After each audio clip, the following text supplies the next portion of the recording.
we will still do some brief introductions, isn't it, Norman? Right. Yeah, people that are new to the.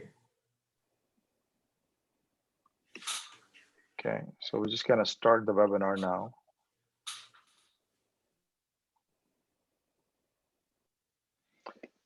Okay, very good. We'll take a few minutes for people to come.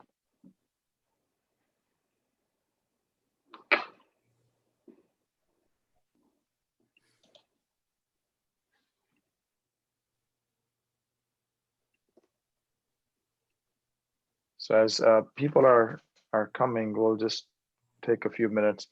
But I think maybe, in my view, since we started this project, I learned a lot from this series. This is our fourth program, and I think we're building a lot of momentum in this webinar, and this can serve as a repository for people who wants to learn about these seminars. This is at least my thinking about doing all these different webinars. Sure, Norman. Yeah, we'll make sure. I see, for example, Mark Dolson is on the webinar in the audience, and I think he did not miss a single webinar in this series. Yeah, I would like to later maybe hear from Mark and others on, what they think of the discussions and, any feedback.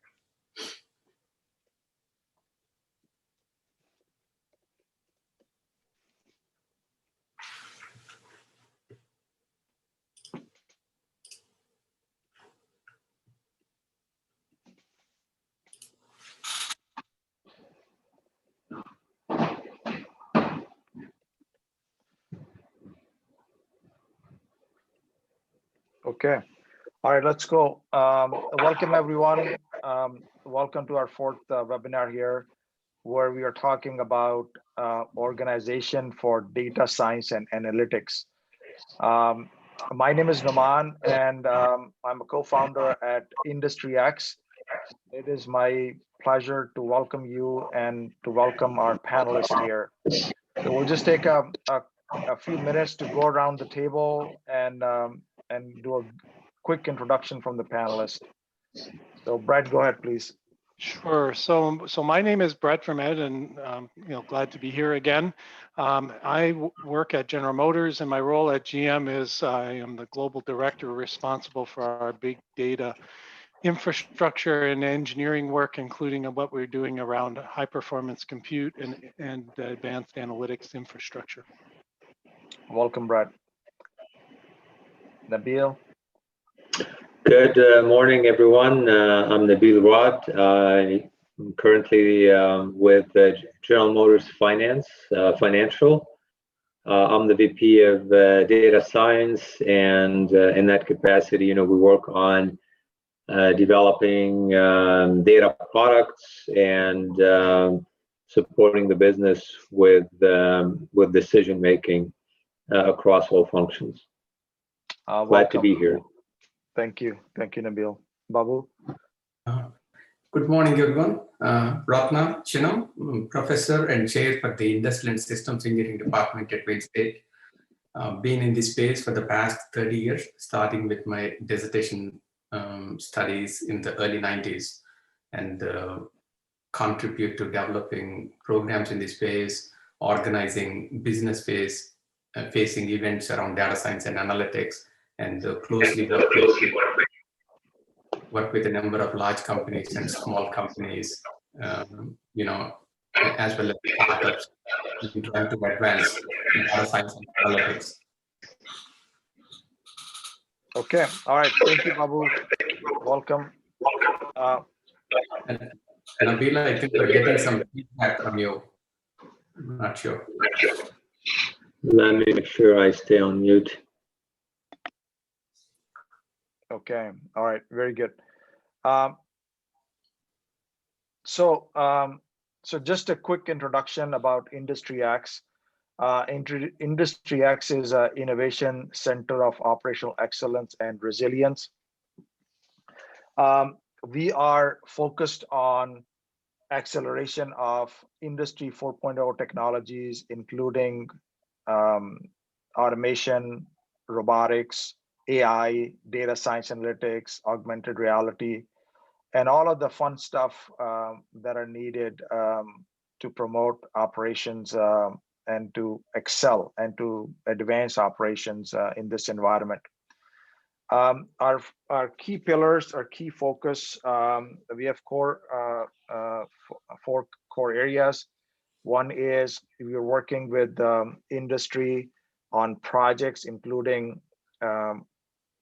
current problems and also advanced research type of problems as well. We're also, the second core pillar is workforce development and education, where we are working with examples of Detroit Public Schools or other educational institutes and professionals on workforce development. The third pillar is our vision is to develop a next-gen lab, and we are very active in developing the concept and deploying that lab. And then the fourth one is to promote thought leadership. So we welcome your input. We want you to get involved with this initiative and work together on and building this center as well. So today is our fourth program on data science and analytics, thought leadership. And I'm just going to bring up a point from our first program, that the leaders in data science and analytics are winning.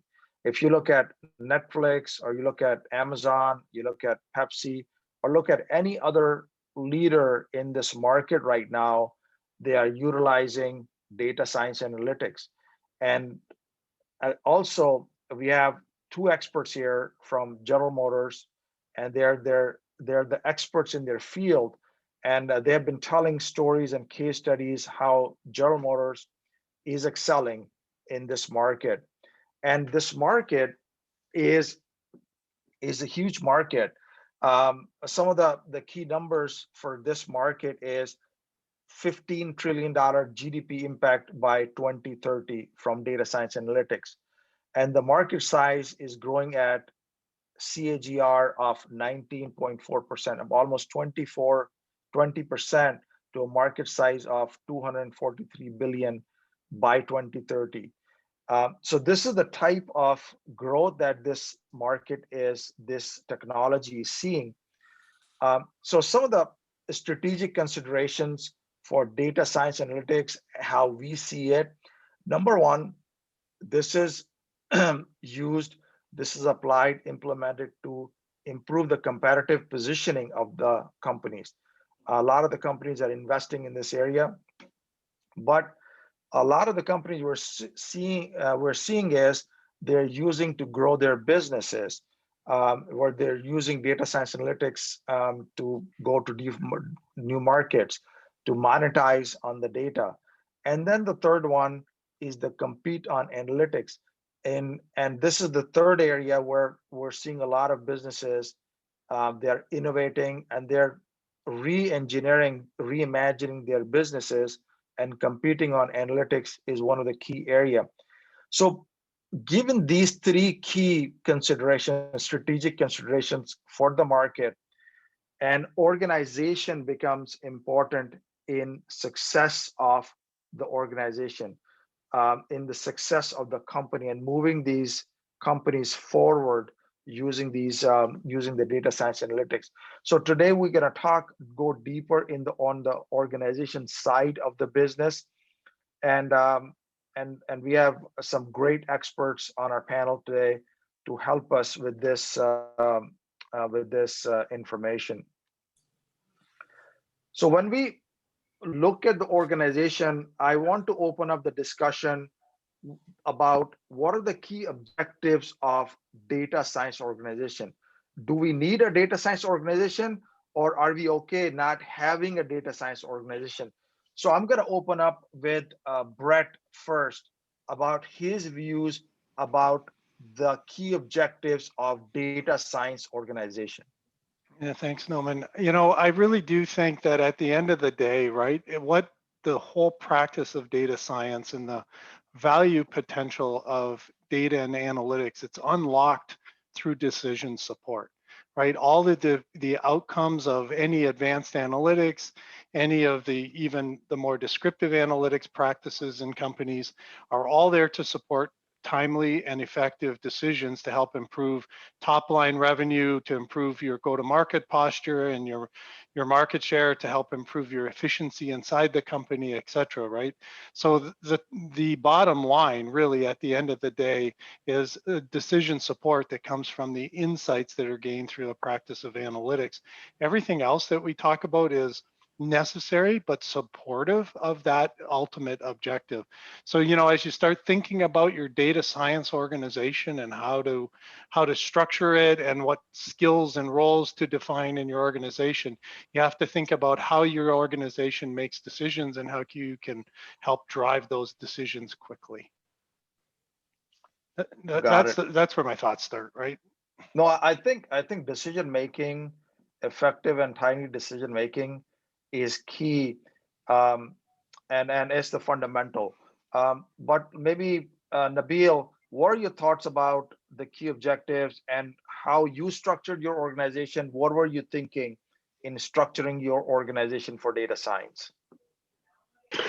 Yeah, absolutely. You know, and I think, you know, a key element here is that, or maybe let me call it a North Star for us, or in my own experience, is that data science and analytics is really used more strategically to continue to evolve the business, right, over time, and evolve in a manner that is that is quick. And you know, to Brett's point, you know, the decision making is all about being able to learn faster than the competition.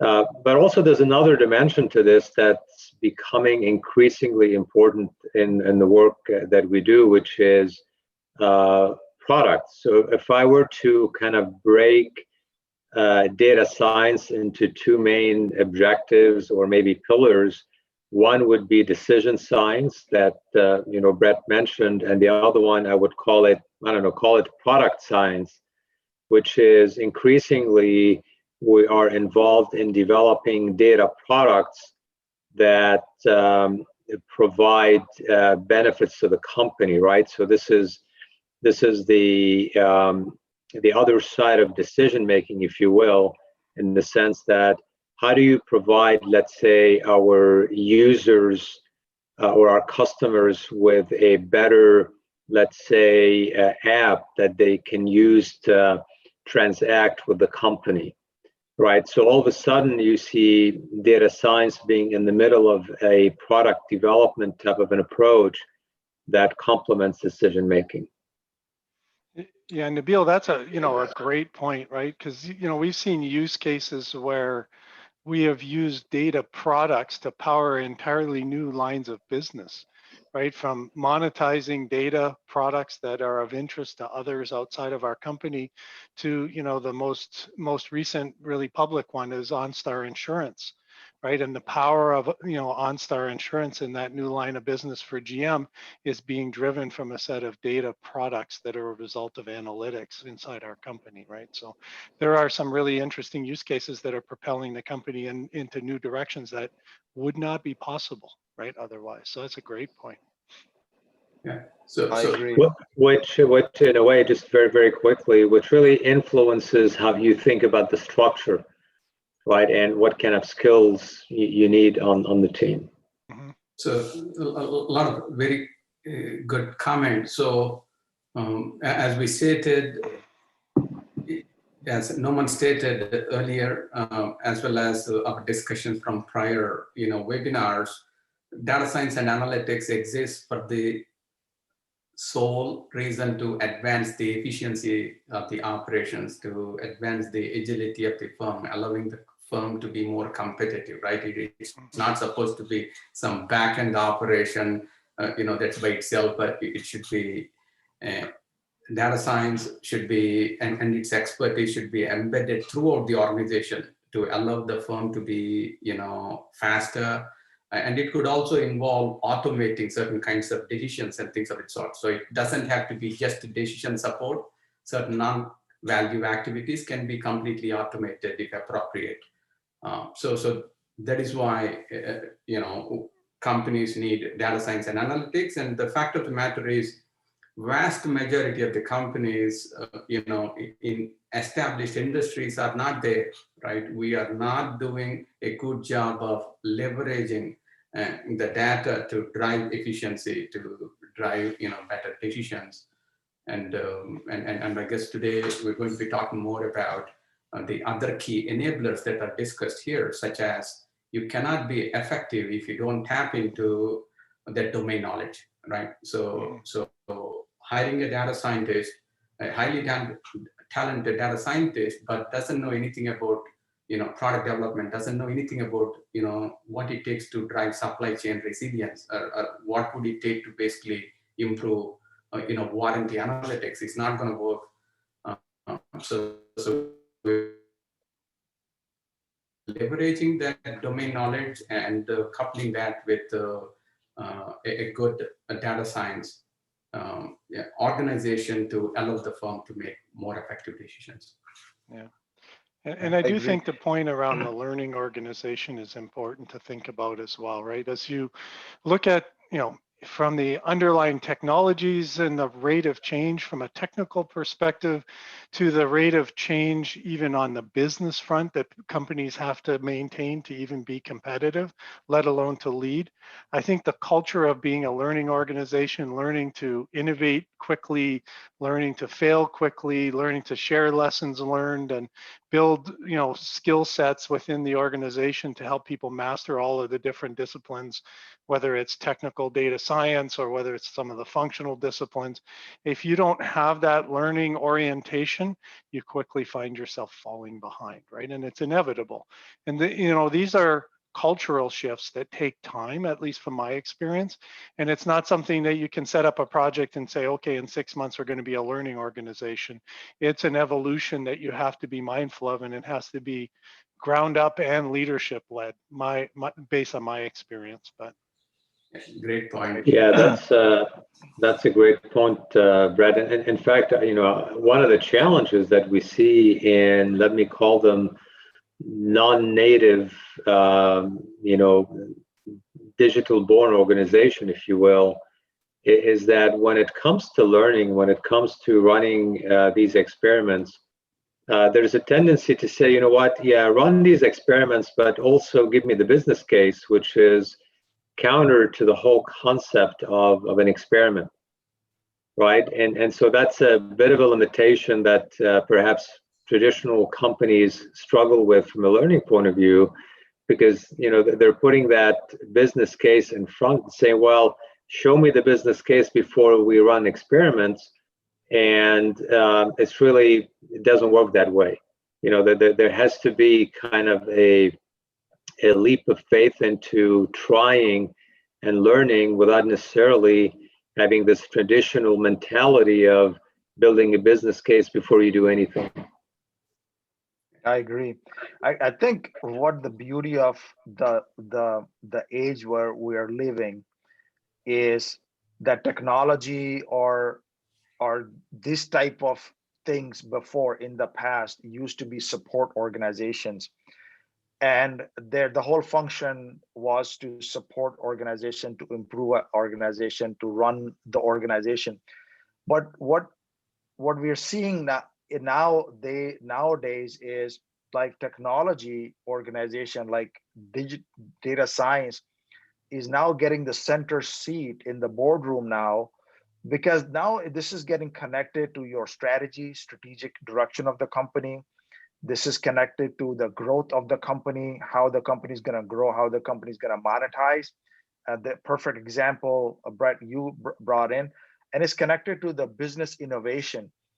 So in my view, I think this learning organization and the data culture is key. At the same time, I think agility within the organization to do these experiments, to have certain certain areas within the organization who are just doing these experiments, doing these projects for maybe future needs, I think is super important in addition to running the day-to-day business. But I think it's wonderful to maybe talk about some of these key points. But let me shift a little bit about from the objectives. What are the key roles in a data science organization? And here we were bringing three key buckets in terms of the roles. One is the business role, one is the technology role, and one is the analytics role. And I want to go deeper in that. What does it mean by the business role? How does the business skills or business role works in the organization? How the technology skills, analytics skills, these skills and the roles work within the organization. So I want to start with Nabil. From the business standpoint, what does a business role mean, and where does it sit in this organization? Yeah, I think the business role is absolutely very critical because I've seen oftentimes the wrong business problem being solved perfectly, right? So what this role does is ensure that you have the right business problems you're focusing on, that the scope is managed the right way, and I've seen these roles being implemented in different ways. These roles can be actually integrated into an analytics structure. You might think of them as liaisons or as integration kind of roles where they act as a bridge between the business and the analytics. I think the key element here is that regardless of where they sit, they have to be able to maintain a strong relationship with both sides. So, and it's easier said than done because, for example, in a previous role, I brought over into analytics experts from different business areas, and we embedded those resources within analytics. The challenge becomes over time is that these resources might become disconnected from the day-to-day needs and pains of the organization. And so what we ended up doing is making sure that these individuals have actually offices from their home organizations where they sit there 2-3 times a week, and they're able to maintain this dialogue with their colleagues and sit in staff meetings and really kind of keep a pulse on what's happening in the business. And at the same time, they have to maintain that close connection with the analytics and be able to speak both languages, but also influence analytics to speak the business language. Very, very critical role, and it's really tough to get it right. And it depends on the context. Obviously, it can be done in different ways. And Nabil, it's interesting, the concept that you're talking about being that bridge. The term analytics translators is something that is emerging in circles around this sort of discussion, and I think that's the purpose of those folks, is really to be the bridge between the more technical data scientists and those folks that have the ability to work with the technology deeply, and the business decision leaders, and help interpret and translate the insights that come out of that data science practice. Is that a fair understanding of that role you were describing? Absolutely, but I think you're spot on. I think analytics translators is another great way of thinking about this. And in fact, what this also suggests is that not only do you need to think about these analytics translators as coming from the business, I've seen cases where very deep analytically oriented individuals, or even data scientists, make that switch into this role and really embrace the how the business works. And I agree with you. I think ideally, if you were to kind of create a group of analytics translators, it'll be wonderful to have people from the business and also analytics professionals on that team. I think their interaction will really produce a very balanced approach to this very critical role. It is expensive. It might slow things down a little bit, being a layer of translation, if you will. But for organizations that actually are trying to kind of create this integration with the business, at least initially, that in my view, that's really one of the best approaches. Over time, we'll see what happens as business professionals become more analytically literate, as they become more comfortable with the analytics. Maybe there is over time less of a need for the translators, but at least for the foreseeable future, it's really a very critical role. Yeah. And it's interesting, right? When you start to write stuff like this down on paper and you look at it, these roles all appear to be fairly discrete things, right? And discrete different sets of responsibilities and skill sets. The overlapping Venn diagram helps to communicate that, but what I've observed more and more is it's always very fluid, right? And the line between what used to be a traditionally IT-centric approach, which you'd say, okay, the technology skills, maybe even some of the analytics skills, and what we're seeing now emerging in the business has gotten pretty wide and pretty blurry, right? And fluid. And we're seeing, at least at GM, a significant increase in the technical competency of our business partners, which is really excellent when you really sit down at the table and think about that business skill being married with the technical skills. There's still some differentiation in roles, but maybe more traditionally in the data center and some of those things. But the notion that business skills are independent of technology and analytics skills is probably an old school notion that is best left well behind us at this point, right? Yeah. I mean, I fully agree, Brett. And I think, to me, that fluidity that you're referring to also manifests itself in individuals basically being transitioned or trying different roles. So I've seen people in IT move over to data science, people from data science move over to the business or to IT.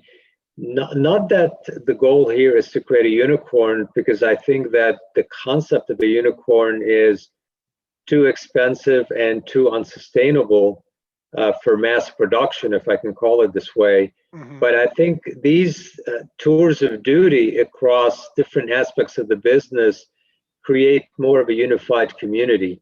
Mm-hmm. And they generate better understanding, better communication, which at the end of the day, one of the key requirements of successful data science is collaboration.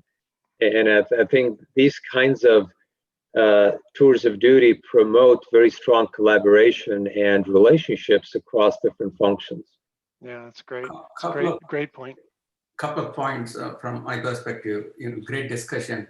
So I guess the main message that we are trying to get across is that to be effective with data science and analytics, you need all these kinds of expertise. You need a very good understanding for the domain. You need to be able to, prioritize these efforts. You need the ability to carry out the analytics, and you need the strong data pipelines and the technologies that would allow you to, execute these projects well. And the makeup of this organization would vary from company to company, right? So a company such as the Amazons of the world, right? I don't need the analytics translators because the leadership is very well versed with a data driven, decision culture. Whereas when I go into a more established firm where the leaders are used to running the business based on their strong, domain knowledge, decades of experience, things like that, that is where, we would be needing more of these analytics translators. But in terms of the availability of talent, no one gave these staggering statistics, right? We're talking trillions and trillions of opportunity over the next decade. But the challenge is that this space, right, whether we talk about technologies, whether we talk about analytics, they are changing very, very fast, right? So say for example, if we, in terms of technology, traditional structured databases, SQL databases have, carried us for 30 years, 40 years, right? So we relied on these relational databases for such a long time. But the kinds of data that we deal with today, a lot of unstructured data, these platforms are evolving. So there is tremendous opportunity, but there is tremendous uncertainty, and navigating this space for, in particular, for companies in established industries, right? There are a lot of risks, but one can start small, and the composition can be different, but it's important that we recognize that you need to ensure that there is this healthy collaboration between the business team, the analytics team, and the technology team. And then in a small organization, it could be just 3 people doing this, and maybe in a large organization, it could be 1,000 people, sort of doing this, but we need to sort of best balance a lot of these things in the presence of all these uncertainties, as well as the opportunities that are ahead of us. So Babu, my next question to you is, in terms of the organization, organizational approaches, what type of organizational approaches are out there, and what are some of the advantages and disadvantages of those approaches? Sure, Naman. I mean, we have seen companies trying to sort of centralize these operations. Historically, in particular in the established industries, a lot of this was heavily decentralized. Say, for example, if I were to focus on the quality function within a large company, right? So historically, we relied on, statistical quality control methods, right? And, other kinds of programs, quality management programs, right? Six Sigma kind of programs. And they're also driven by data and experiments and structured, decision-making and things of that sort. So historically, we were heavily decentralized. Right, but in recent years we have seen a push towards centralization, and to some extent, sort of compromising the need to maintain that strong domain knowledge. It's not one size fits all. We are seeing all these different structures. So in the end, we need to look at the maturity of the organization, their level of comfort with analytic, processes and analytic thinking, things of that sort. So there isn't one size fits all kind of a solution here, but in the end, we need to go back to the requirements that we outlined on the previous slide, where you need to make sure that the business and analytics and the technology teams are talking, collaborating to develop the right solutions, right processes, and democratize a lot of this, and not make it a back-end operation, but bring this to the forefront so that the frontline workers are able to leverage these solutions, and you make that the DNA of the organization. Agree. Brett, in your experience, which has worked well for you in these 3 type of organization, where centralized mean there's a central organization and that is managing all the data science activities. Decentralized meaning the people are embedded in the business functions, and then there's maybe a one function that is managing, and there's hybrid. So what is your experience on these 3 type of organizations, Brett? It's really interesting, Noman, because as part of our journey at GM and in my previous involvement as well, but I've seen all 3 in play. right? And if you go back to where we were in GM, and we talked actually in the last webinar a little bit about GM's history of being very distributed and decentralized. There was some advantages to that, but we very quickly started to realize that as you wanted to shift the culture of a company, having that very decentralized approach had a lot of challenges with it. So then we fairly quickly pivoted when we launched what we called at the time, back in 2012, our Enterprise Data Warehouse program, which that vernacular we've kind of moved on from. But at that time, we launched this program and said the best way to cause a quick pivot is to move to a centralized organization. So we centralized a lot of all of the technical expertise, and we centralized some of the business expertise to go with it, and started to drive a program that was intended to build analytics capability and the underlying data and technical infrastructure to support it. But since that time, over time, we've migrated to the hybrid approach. And hybrid is not one thing. There's so many different variations of hybrid, and how much in a hybrid model you can be on one end of the spectrum centralized with some supporting hybrid model with some decentralized business domain specific implementation, or on the other end of the spectrum, you're more decentralized with a limited amount of centralization. My experience, I think that is the best of the blend. There certainly are some disadvantages as you look at roles and responsibilities and clarity and decision-making authority and those sorts of things. And again, you tend to lean pretty heavily on the functional teams for that business expertise. And one of the things you can fall into the trap is leveraging those business SMEs who, what I like to say, have a day job and responsibilities to operationally keep the company rolling, and then you tag them to come to a meeting to talk about data structures and data models and analytics, and it's a secondary responsibility, right? Which is a failure mode for your analytics programs. You have to balance all of that. So I would say, my current thinking is for us in our culture at GM, the hybrid model seems to be most effective. But I think the point at the bottom is the most important point, right? Things change, right, and you need to be able to adapt to that change and shift accordingly and not get anchored on any one particular organization structure. And the teams that are most agile and can shift with the changing business conditions and changing analytics problems that you're trying to solve, or business problems you're trying to solve with analytics, are the teams that are going to be most successful, right? Right. So this is the approach that General Motors is taking a hybrid approach. Mm-hmm. Nabil, what are your experiences in this organization, or maybe the other organizations that you've seen? Yeah, I mean, I really echo what Brett said in the sense that there really isn't a cookie cutter approach, and in reality, the work is never done. You're never done setting up and fine tuning that structure.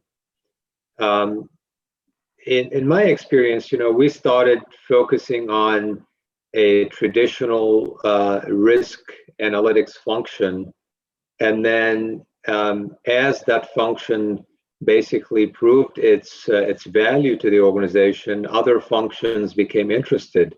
Marketing, sales, HR, finance, and so over time, as you kind of expand your footprint, you have to recognize that there is the overall organizational culture you have to deal with and make sure you understand as you set up and kind of structure the team. But also every function, every department, they have their own microculture. And so you might be, for example, fully integrated. You might have your data scientists actually work full time in one function and be sitting, let's say, side by side with the engineers, which is one setup that I've worked on in the past. But then you could also have a kind of a centralized approach with a function that is still trying analytics. They haven't embraced analytics fully. They're being careful, right? So these microcultures have to be taken into consideration as you approach it, because if you approach it as, okay, one size fits all, it's not going to work.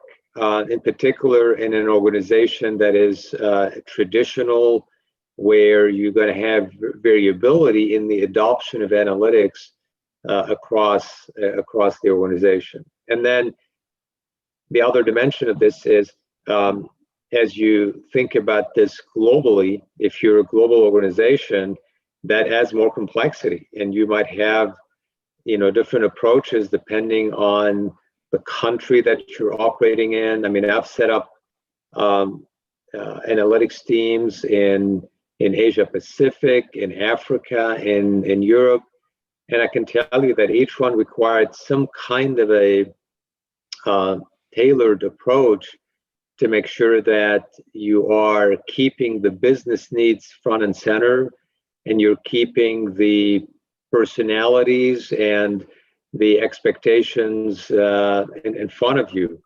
In many cases, people look at analytics as, hey, they're going to automate things for me. They're going to make decisions for me, and then I'm going to be out of a job. And so, you have to be there as a partner, as an enabler, and truly understand where the business is going. Got it. Got it. Great comments. So wanted to ask Brett to maybe elaborate a bit on the structure that we see here, Brett, and also over the past decade, do you see a improvement in analytics and data science skills even within established functions? Like, for example, people coming into the marketing function, or people coming into supply chain function, are they bringing some level of data science and analytics expertise? Your thoughts, and also if you can elaborate a bit on what we are seeing here, and so how is this functioning? Yeah, sure. So, at the end of the day, as I mentioned earlier, currently we're in a very sort of matrixed or hybrid model as you look at analytics across an organization of our size, right? And GM has a big footprint, and Nabil raised a really interesting point too around globalization, and there's all sorts of complications, including data privacy and all sorts of regulations that have to be dealt with. So we organize ourselves really along what we were calling the business domains. Global digital commerce, product development and quality, sales, marketing, and customer experience, and so forth. And each one of those areas has a set of domain experts. And, Babu, the domain expertise that you were talking about is starting to grow, right? And, conceptually, back in 2012, when we started this whole journey, there was very little domain expertise in the business, right? Where there were clearly subject matter experts on the various disciplines like supply chain or finance or what have you, but there is very little domain expertise in the area of analytics in that context. And that has grown significantly. And we are now starting to see in some of our business organizations, data scientists being hired on staff as direct members of the functional line of business that they're operating as part of.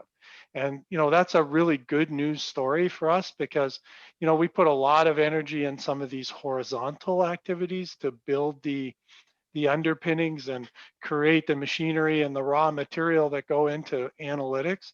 But without the business expertise, it doesn't always inform decisions and doesn't lead, it leads to underutilization of the value potential, right? And that's something important to think about. So yeah, absolutely, we're seeing that grow.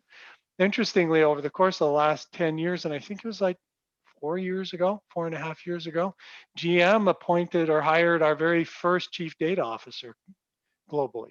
There were roles around data governance in various pockets across the company, but that was a huge step forward to try to bring some enterprise-wide perspective to data governance, building data solutions. And that team also concentrates on some of the cross-functional large-scale analytics challenges as well. So they've built a fairly substantial skill set from a technical point of view as well as from a business domain point of view, trying to drive that horizontal work where many of the challenges span across, product development and sales and marketing, for example, right? As you can well imagine, how do you bring the right features in your products to market in the right regions with the right price point, et cetera? And those are very cross-functional activities that the chief data officer and the analytics team that works for him are involved with. We have a horizontal team that we refer to as our global data analytics and AI services organization. They drive a lot of the data engineering, and this is where we're very centralized in our approach to building and populating the data lake, building out the technologies and tool sets that are leveraged across all of the different teams that need to leverage them. And that team also has a pretty significant footprint, a couple hundred people with AI and ML technology capabilities that are being applied to the various business problems, selectively. And the thinking there is, the technical skill sets are somewhat portable across the domains, but those people do tend to focus on a particular domain area, and then they build their subject matter expertise. So that helps augment the subject matter experts in the business that often have other responsibilities. And then we have something we call enterprise technology services that builds out a lot of the infrastructure. That's where I actually fall into this whole organization structure, and our information security and risk management folks play a key role in protecting our data and ensuring that we're in compliance with, privacy policy and governance policies and CCPA and GDPR and all of those things, right? So it's a very one team driven approach, and it's all guided by our global CIO, right, and our chief data officer. So it's a very hybrid approach. And just to reemphasize, right, we think of our analytics activities as a portfolio of, think of them as projects, but many times they're just ongoing projects. But the portfolio of projects will shift depending on the business need. And so then this gives us some ability to respond to that and concentrate technical expertise and business domain expertise in the problem areas that we believe are going to be most valued by the company. And we go through an annual cycle with a 3-year planning horizon to say, okay, what are all the opportunities to apply this analytics expertise?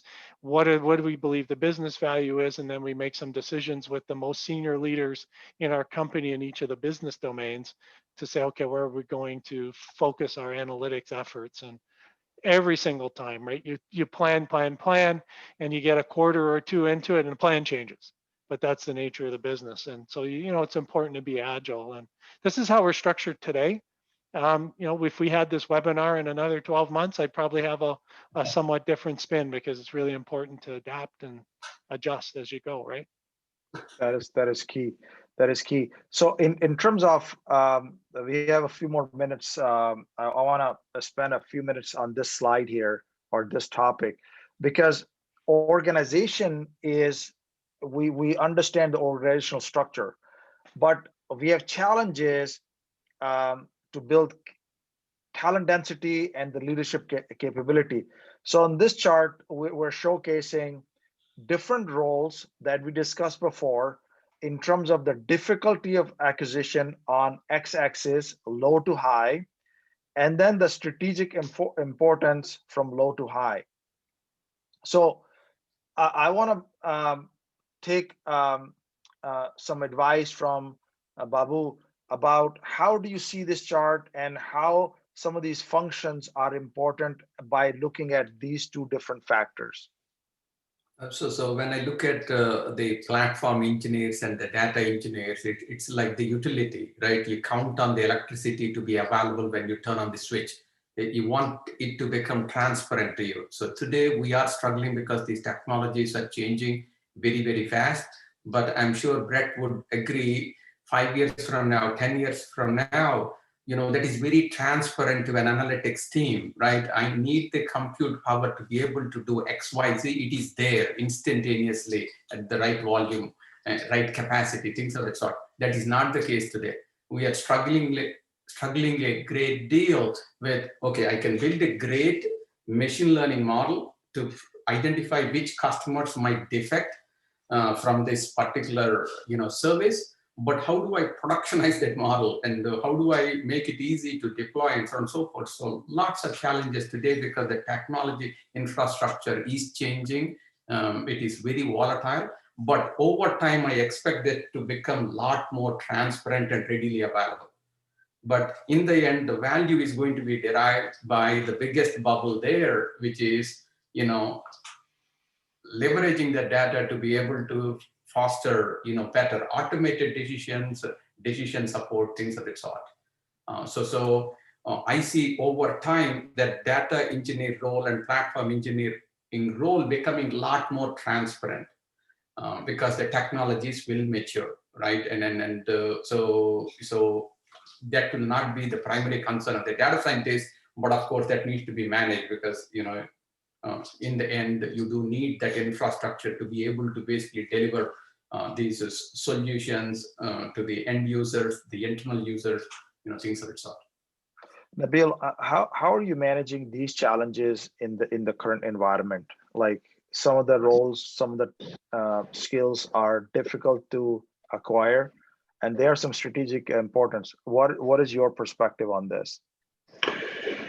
Yeah, absolutely. I think the first step, or the first thing we try to do is ensure that we have a strategic perspective on things, in the sense that if you look at staffing as a project-related activity, you're always going to be in a reactive mode.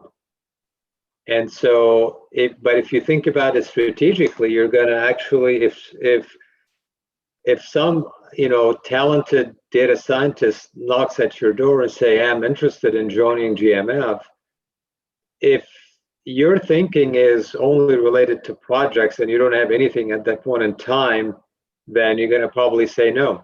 But if you are thinking about this strategically, you might say, you know what, I don't have an immediate role for that individual, but let me bring him or her on board, because I know that at some point they're going to play a key role, and you find a way to integrate them into the company.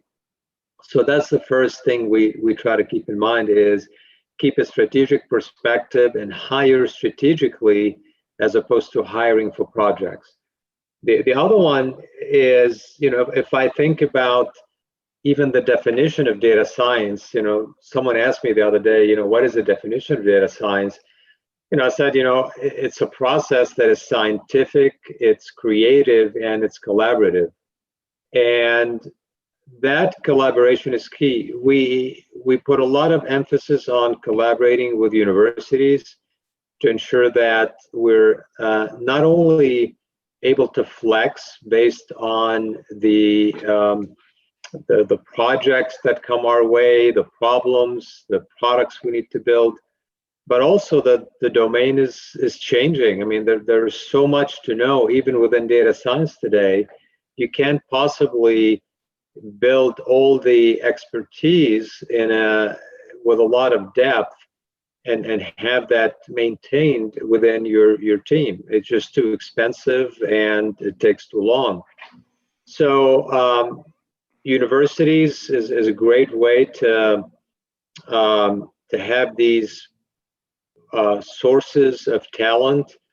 It's a win-win because you give students a chance to, let's say, work on real life projects when by the time they graduate, they understand what happens in real life, they understand the dynamics, the politics of actually implementing a project. So I'm a big fan of collaboration with universities.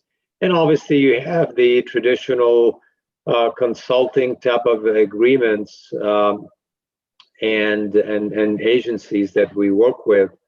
But I tend to focus a lot on universities because it's a self-reinforcing kind of a feedback loop that builds on itself and it really helps us in the long term. Right. Brett, how are you managing these challenges right now? just give me we have a couple of minutes on this topic. Sure. So give me, like, how are you managing these challenges?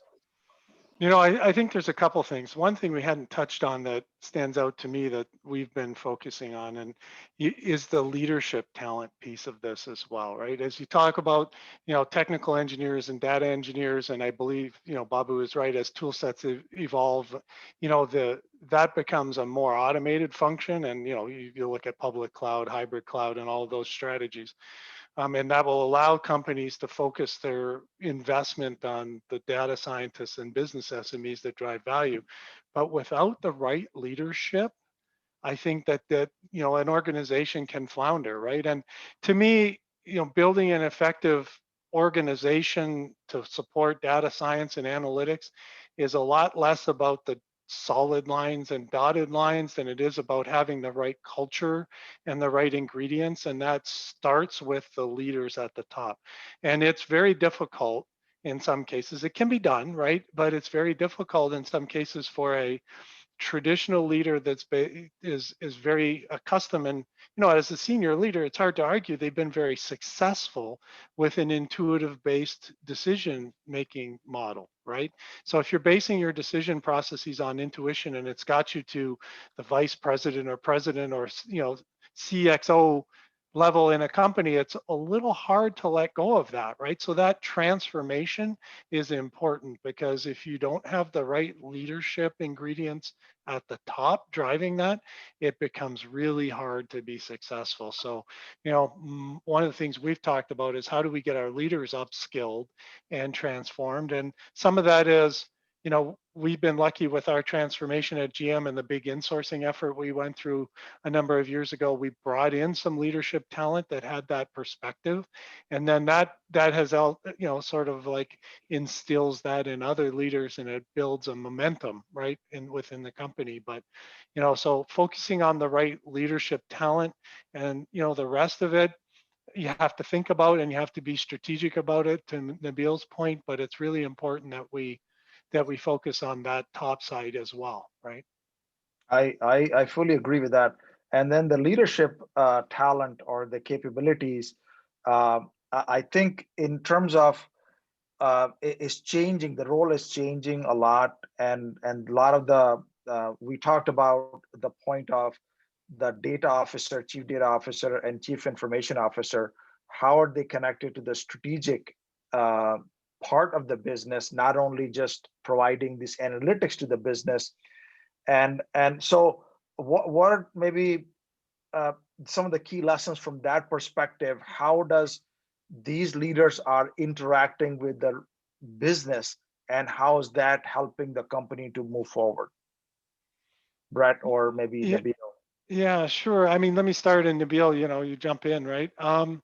You know, I think it's interesting, and I think we had a point on one of the slides earlier, you know, the role of the chief data officer, the traditional role, has my observation, and at GM certainly, and other companies, and where I have peer group folks that I talk to, has extended to reach into the analytics space, right? And, you know, it was traditionally about data governance and, you know, those type of typical roles that you'd think of as a chief data officer. Now it's very often coupled with the need to drive value from data, right? And that's very appropriate. I think it's interesting, and I think it's healthy that there's always a natural tension in the system, if you will, between, you know, the role of a CIO who's, you know, incented to deploy technologies and has budgetary constraints, and, you know, is dealing with technology change and migration and operational issues in the business, and the role of the analytics organization, whether they report to the CDAO or not.